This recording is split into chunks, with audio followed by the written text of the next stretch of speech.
Hai, selamat datang di pengantar ekonomika mikro di minggu ke-8. Ketemu lagi dengan saya, Dr. Sugeng Haryadi. Untuk kali ini kita sudah masuk di bab 10, ya. Judulnya adalah Input Demand, the Labor and Land Markets. Permintaan input untuk pasar tenaga kerja dan pasar lahan, ya. Saya besarkan. Oke, ini materinya. Nah, kita masuk nih. Sekarang masuk ke konsep-konsep dasar dulu, ya. Yang pertama adalah disebutkan bahwa input itu permintaannya bersifat permintaan turunan, ya, atau derived demand. Karena permintaan input itu ditentukan oleh permintaan outputnya, ya. Jadi akan butuh input kalau outputnya laku, gitu ya. Biasanya gitu. Nah, ada yang disebut juga konsep produktivitas, yaitu jumlah output produksi per unit input. Setiap input itu dikatakan produktif kalau menghasilkan output dalam jumlah yang besar, relatif besar.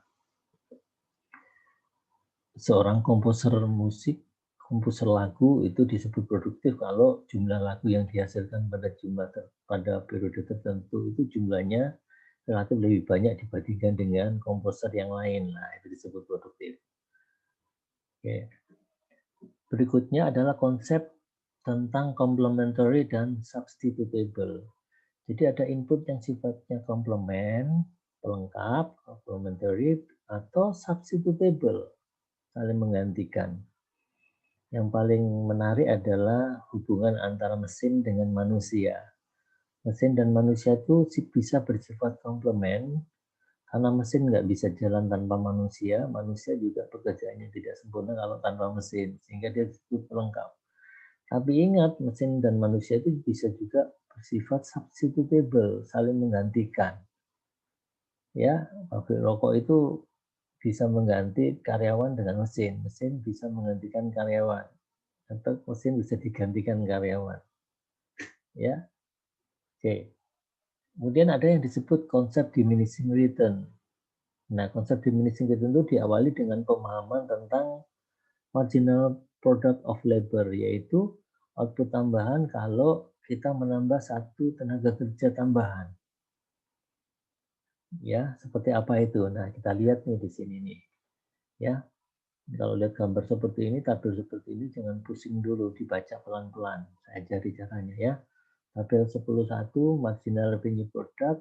Nah, ini judulnya adalah produk penerimaan marginal per jam dari tenaga kerja di produksi sandwich dengan kondisi pemanggangnya cuma satu. Jadi ada satu toko ya kecil gitu, sandwich, toko sandwich, pemanggangnya cuma satu. Ya. Nah, bacanya dari ini 1 2 3 4 5. 1 adalah total labor, kedua total product, ketiga marginal product of labor, 4 adalah price dari sandwich, kelima ini yang disebut marginal revenue product. Oh, gitu ya, ini kolom. Ya, kolom 1, kolom 2, kolom 3, kolom 4, kolom 5. Kolom 1 itu total labor tenaga kerjanya ditambahkan terus dari waktu ke waktu satu satu satu satu satu, dari nggak ada yang kerja sampai jadi 6. Ya, yang kolom kedua itu hasil produksinya dengan menambahkan pekerja dari waktu ke waktu tambah satu terus, produknya berapa dicatat itu. Nah, ketemunya seperti ini. Total produk atau sandwich per jamnya kalau nggak ada yang kerja 0. Kalau pekerjanya 1, 10, pekerjanya 2, 25, pekerjanya 3, 35, pekerjanya 4, 40, pekerjanya 5, 42, pekerjanya 6, 42. Nah, kita bisa menghitung produk marginalnya dia, tenaga kerja ini. Orang pertama, orang ke 0 ya nggak ada. Orang pertama, karena dia masuk, produknya jadi 10 tambahnya, maka disebut marginal produk dari orang pertama ini 10. Orang kedua, masuk orang kedua ini produknya naik jadi dari 10 jadi 25, maka 25 kurangi 10, 15, ini adalah marginal produk dari orang kedua. Orang ketiga masuk dari 25 naik jadi 35, maka marginal produk orang ketiga adalah 35 dikurangi 25 yaitu 10. Orang keempat masuk, marginal produknya berapa? Dia cuma nambah 40 dikurangi 35, 5 saja. Orang kelima malah cuma 2. Dia masuk itu cuma nambah produksi 2. Jadi marginal produk orang kelima itu cuma 2. Orang keenam malah 0. Ya gimana enggak? 0. Orang ruangannya cuma 1 kali 2, grillnya cuma 1, ditambahi terus. Lama-lama ya akan turun hasilnya ya. Tapi yang disebut dengan diminishing return tadi itu adalah tambahan orang keberapa yang mulai turun marginal produknya. Yaitu orang ketiga. Ya, orang pertama masih naik, orang kedua naik, orang ketiga mulai turun. Maka kita sebut the law atau hukum tambahan hasil yang makin berkurang atau the law of diminishing return itu terjadi ketika tambahan orang ketiga. Oke, kolom keempat itu adalah harga sandwichnya. Sama berapapun produksinya, harga sandwichnya sama setengah. Nah, kalau harga 4 itu dikalikan dengan 3, dengan marginal product, itu ketemulah MPL kali PX, itu adalah marginal revenue product. Ingat, 4 dikalikan 5. Jadi, 4 itu setengah dikalikan 10, 5. Setengah dikalikan 15, berapa ini? Keliru nih, harusnya berapa? Sengaja memang ya, supaya saudara berpikir. Ya, 15 kali 5 berapa? 7,5. Kemudian orangnya ada 3 orang, 10 kali 0,5 balik lagi 5. Kalau orangnya 4, 5 kali setengah, 2,5. Orangnya 5 itu hasil marginal produknya 2 kalikan 0,5, 1. Ya, ini 0. Maka marginal produk orang keberapa yang paling tinggi? Yaitu orang kedua. Karena tadi 7,5. Ini sudah turun jadi 5 lagi. Oke. Ini yang disebut marginal revenue product, yaitu MPL kali PX. Ya, nah ini penting nih konsep MRP itu. Kalau saudara nanti lulus, ada yang kerja sama orang, berapa produk yang bertambah akibat saudara masuk.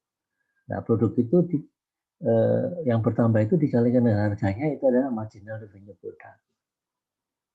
Ketika saudara masuk itu nambah produk berapa, nah produk itu dikalikan dengan harganya berapa. Kalau tadi kan masuknya orang kedua itu nambahi produksi berapa, MPL-nya 15 kalikan harganya setengah. Ya, maka 7,5 MRP-nya orang kedua tadi. Ya. Oke, masuk sekarang kita lihat nih. Jadi apa sih yang terjadi ketika konsep marginal revenue product itu ketemu dengan upah ya. Ya, upah ketemu dengan marginal revenue product. Karena kan gini nih, karyawan itu kan harus dibayar ya. Di pasar input itu ada interaksi antara penawaran dan permintaan tenaga kerja. Yang hasilnya adalah tingkat upah. Ya, makanya tingkat upah itu bisa naik, bisa turun tergantung dari supply dan demand. Kalau skillnya rendah itu supply-nya banyak, permintaannya sedikit. Orang-orang punya keterampilan yang terbatas itu kan banyak nih. Misalkan pekerjaan menyapu gitu ya. Siapa yang nggak bisa nyapu? Maka suppliernya akan banyak. Ya. Sehingga upah menyapu rendah atau tinggi? Rendah ya. Karena menyapu. Kebalikannya, orang yang memiliki keterampilan mengelola perusahaan multinasional dengan aset 100 triliun gitu. Kira-kira orang bisa menguasai perusahaan, bisa mengelola perusahaan itu dengan baik dan berjalan dengan mulus, hasilnya besar, itu banyak apa sedikit orangnya? Sedikit, ya. Tidak sembarang orang bisa menjalankan perusahaan dengan aset 100 triliun sehingga jumlahnya sedikit supply-nya. Permintaannya banyak perusahaan-perusahaan yang seperti itu, maka upahnya juga tinggi. Gitu ya. Makanya ini saudara perlu tahu di pasar tenaga kerja. Makanya saudara kuliah, saudara di S1, kuliah S2, S3 supaya apa? Saudara masuk di ring kelompok dengan skill yang tinggi yang nggak banyak pesaingnya sehingga upahnya akan tinggi. Ya, orang-orang punya keterampilan yang khusus itu harganya tinggi. Kenapa orang yang seperti itu nggak banyak? Ya, contoh pemain bola nih, pemain bola itu keterampilannya yang luar biasa itu nggak banyak, makanya jadi rebutan, upahnya jadi tinggi. Kalau saudara suka nonton, nggak mengikuti sepak bola itu kemarin bursa transfer itu angkanya fantastis ya. Seorang pemain itu direkrut itu nilainya sudah triliunan ya, angkanya triliunan atau minimal ratusan miliar hanya untuk memindahkan satu pemain. Kenapa? Karena skillnya tertentu. Untuk penyerang itu siapa saja yang memiliki skill yang tinggi, untuk gelandang ya, untuk pertahanan back ya, untuk kiper itu harganya tergantung dari skillnya. Ya meskipun kadang-kadang sudah diharapkan skillnya tinggi, ternyata harganya sudah tinggi, ternyata skillnya ketika masuk di tim nggak bagus. Ya karena manusia nih. Oke, nah kemudian outputnya di pasar produk ini kan pasar input, ini pasar output. Nah, pasar output itu tergantung dari penghargaan masyarakat terhadap barang atau jasa itu yang dicerminkan dari harganya. Makanya kalau barang-barang bagus itu harganya akan bagus.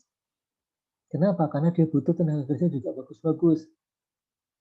Ya, klub sepak bola di Eropa dengan klub sepak bola di Indonesia ini beda. Nonton di Indonesia dengan nonton di luar negeri. Kenapa? Karena harga dari pemainnya juga beda-beda. Ya, moga dengan cara seperti ini saudara bisa paham nih. Kalau cuma lihat seperti ini nggak tahu apa maksudnya. Jadi kenapa mobil-mobil mewah harganya tinggi? Karena dia menggunakan tenaga kerja yang juga keterampilannya tinggi. Saya bisa lihat di YouTube bagaimana memproduksi mobil-mobil mewah, barang-barang mewah. Ya karena tenaga kerjanya hebat-hebat ya. Ya makanya nilai dari produk yang dihasilkan oleh tenaga kerja itu akan seimbang dengan harga yang disebut dengan upah dari tenaga kerja itu, yaitu biaya marginal dari setiap unit tenaga kerjanya. Semoga paham ya. Makanya kampus yang mahal itu biasanya bayar upah tenaga dosennya juga mahal gitu ya. Mohon maaf nih, saya ambil contoh yang real saja ya, yang real saja. Oke, lanjut. Nah, pemahaman atau konsep marginal product dan marginal revenue product itu berlaku sama di perusahaan besar ataupun perusahaan kecil. Ya, jadi kenapa seseorang itu dipekerjakan di sebuah perusahaan? Karena pengusaha ini berharap pekerjaan ini suatu saat nanti mendapatkan yang lebih besar daripada biaya yang dia keluarkan. Kenapa pemain bola direkrut sekarang dengan biaya transfer yang mahal? Karena klub berharap ke depan nanti akan menghasilkan keuntungan yang lebih besar daripada upah yang dibayarkan untuk pemain bola itu. Ya, oke. Nah, ada yang disebut sotan dengan rongan. Kalau ketika pabrik atau toko sandwich tadi itu masih mempertahankan capitalnya, ya, grillnya masih satu, yang ditambah tenaga kerja terus, itu namanya sotran. Tapi suatu saat nanti dia sadar pemiliknya nggak bisa aku nambah cuma tenaga kerja, grillnya harus ditambah, modalnya harus ditambah. Nah kalau modal dan labornya ditambah, ya maka disebut long run karena nggak ada lagi input yang dipertahankan tetap ya maka disebut long run. Jadi short run dan long run itu ke sana arahnya ya. Oke, ini contoh nih. Nah, ini konsep lain yang disebut respon perusahaan ketika upah itu naik. Contoh misalkan nih, ada dua teknologi. Teknologi A, teknologi B. Teknologi A itu disebut capital intensif. Kenapa disebut capital intensif? Karena tenaga kerja lebih sedikit daripada modal. Capital intensif berarti capitalnya lebih banyak. Yaitu capitalnya 10, ini kan input yang dibutuhkan per unit output. Kalau teknologi A itu berarti banyak modal, levelnya sedikit. Dan modalnya 10, levelnya 5. Teknologi B itu level intensif, banyak levelnya dibandingkan dengan modalnya. Berapa unit cost-nya? Ya, unit cost-nya. Jika harga input tenaga kerjanya $1, input capitalnya $1. Maka kita bisa ngitung ketika teknologi A itu 10 kali 1 ditambah 5 kali 1, 15. Ya, ini 3 capital dikalikan harga capital kan 1. Tenaga kerja juga 1, maka ketemunya 13. Ya, jadi ketika harga input labor dan capital sama 1 dan 1, maka yang paling murah adalah teknologi B, labor intensif. Ya, kalau saudara pengusahanya pilih labor intensif ketika harga input sama. Ya, padahal teknologinya membutuhkan capital dan labor yang berbeda. Ketika harga labornya naik jadi 1 jadi 2 karena demo, labor minta kenaikan upah, maka jadi $2. Nah, apakah sama tetap kita menggunakan teknologi B yang labor intensif? Ya, curiga nih aku karena labor sudah mahal nih sekarang.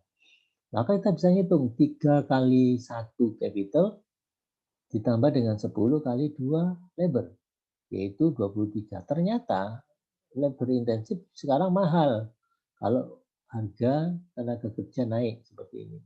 Maka lebih baik ketika harga tenaga kerja mahal yang menggunakan capital intensif, gitu ya. Oke, seperti itu. Nah, apa yang terjadi ketika, nah ini kita kembangkan nih, produksinya tidak cuma 1, kalau tadi kan cuma ngitung 1 ya, ini produksinya 100. Ya, produksinya 100. Maka teknologi mana yang lebih menguntungkan? Ketika labor itu harganya $1 dan capital $1, kalau dia menggunakan teknologi B tadi itu adalah labor intensif, ya 3 dan 10, 3 capital 10 itu, maka 3 kali 1, 300 ditambah 1 kali 1000, jadi 1300. Ya. Kalau yang tadi teknologi A itu adalah teknologi A tadi berapa? 10 dan 5 ya. 10 dan 5.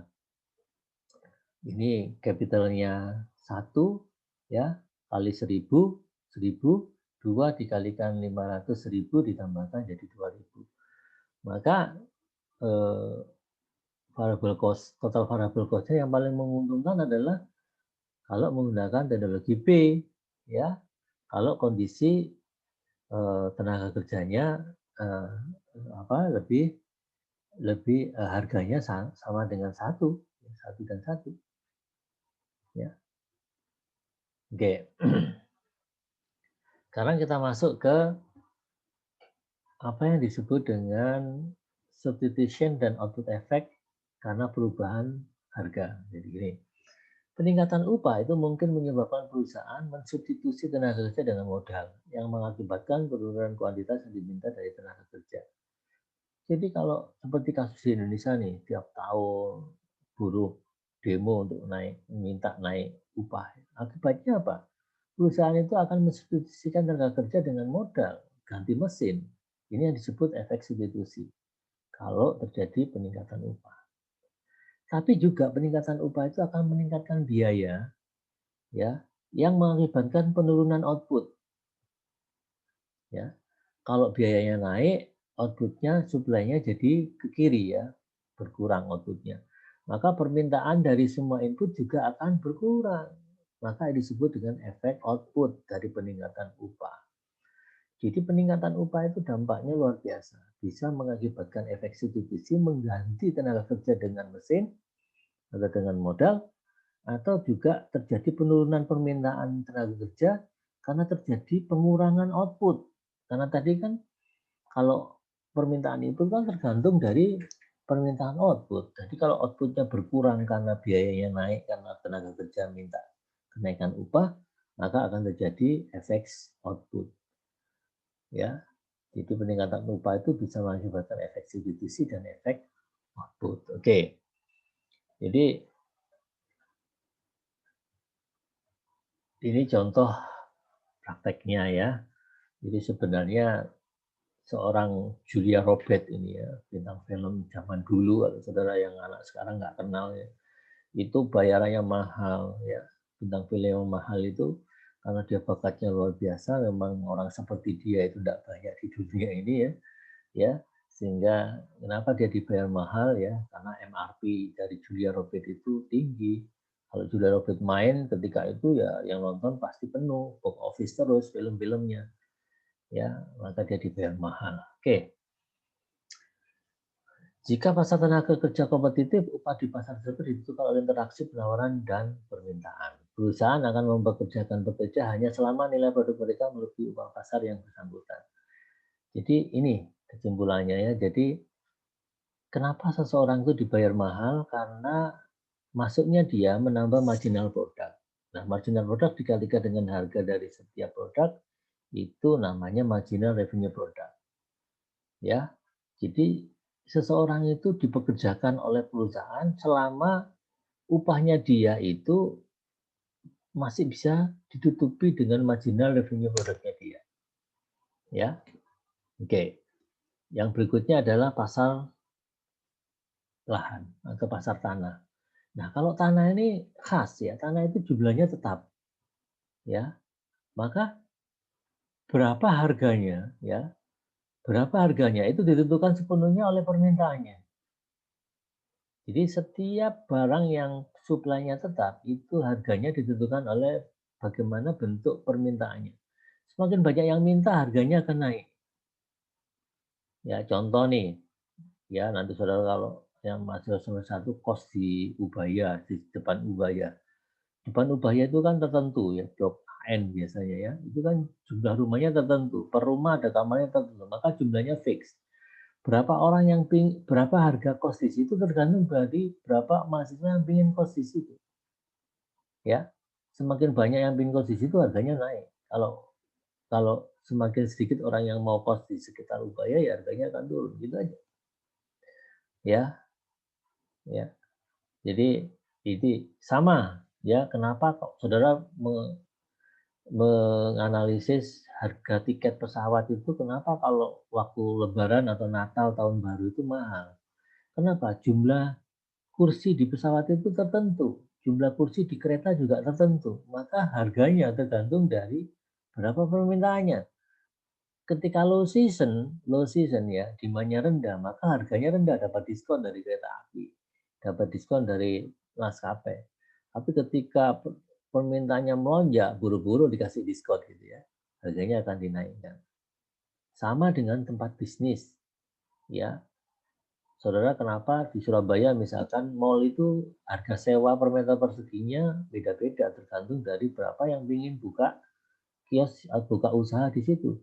Semakin ramai mallnya, tentu saja demand untuk buka bisnis di situ makin tinggi. Padahal suplai dari mall itu kan terbatas. Ya, makanya di Tunjungan Plaza misalkan ya di Surabaya itu Plaza Tunjungan 1, 2, 3, 4, 5, 6 sampai gitu ya.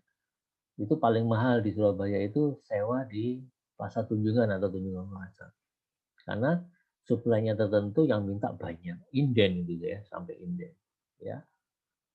Jadi the rent on land is demand determined. Jadi harga sewa dari lahan itu tergantung dari permintaannya. Makin banyak yang minta, harganya makin mahal. Ya. Tapi selama hasilnya itu masih nutupi dengan biaya sewanya, maka nggak apa-apa, nggak masalah. Ya, marginal revenue product of land itu sama dengan biaya sewanya. Jadi kenapa sudah tahu TP itu mahal sewanya, tapi orang kok masih mau nyewa lahan di TP? Karena dia yakin bahwa marginal revenue product dari tanah itu imbang dengan harganya. Sama seperti kenapa Ronaldo direkrut oleh Juventus mahal. Karena Juventus merasa tambahan penerimaan akibat Ronaldo masuk itu tinggi sehingga nggak apa-apa dibayar mahal. Ya, lahan juga gitu. Kenapa saudara mau nyewa, mau kos di depan Ubaya? Karena saudara merasa tambahan revenue ketika saudara kos di depan Ubaya itu tinggi. Misalkan nggak perlu kemana-mana, kalau ke kampus tinggal jalan segala macam ya itu sangat subjektif memang. Kalau konsumen ya. Tapi kalau produsen hitungannya adalah karena profit, ya, karena marginal revenue produknya tinggi. Saudara sewa mahal di TP, tapi produksinya yang laku terjual itu naik atau besar ya, dikalikan dengan harga kan tinggal ngitung aja masuk apa enggak, ya. Jadi, konsepnya sama ya antara, tenaga kerja dengan lahan, ya. Time is money ini contohnya ya. Rel berkecepatan tinggi ya, kereta api berkecepatan tinggi, itu berdampak penghematan pengeluaran uang di Eropa. Perjalanan lebih fleksibel, lebih nyaman, dampak lingkungan lebih rendah. Jadi kalau ada kereta api cepat ya, makanya mau dibangun Jakarta Bandung misalkan ya, itu supaya Jakarta itu enggak apa, enggak padat gitu ya. Karena orang nggak apa-apa, rumahku agak jauh dari Jakarta, tanahnya lebih murah ya, lebih nyaman, udaranya masih lebih bagus, nggak macet di sana. Kalau saya kerja naik kereta yang cepat ya, itu bisa bisa bisa mempengaruhi harga tanah gitu ya. Time is money. Oke. Nah, ini maka konsep MRP ini berlaku untuk semua input, input tenaga kerja, input input modal ataupun input lahan. Ya, input lahan. Jadi eh, berapa harga dari masing-masing input itu bandingkan dengan tambahan penerimaan kalau kita menggunakan input itu. Tidak masalah mahal itu tidak masalah kalau tambahan penerimaannya juga imbang.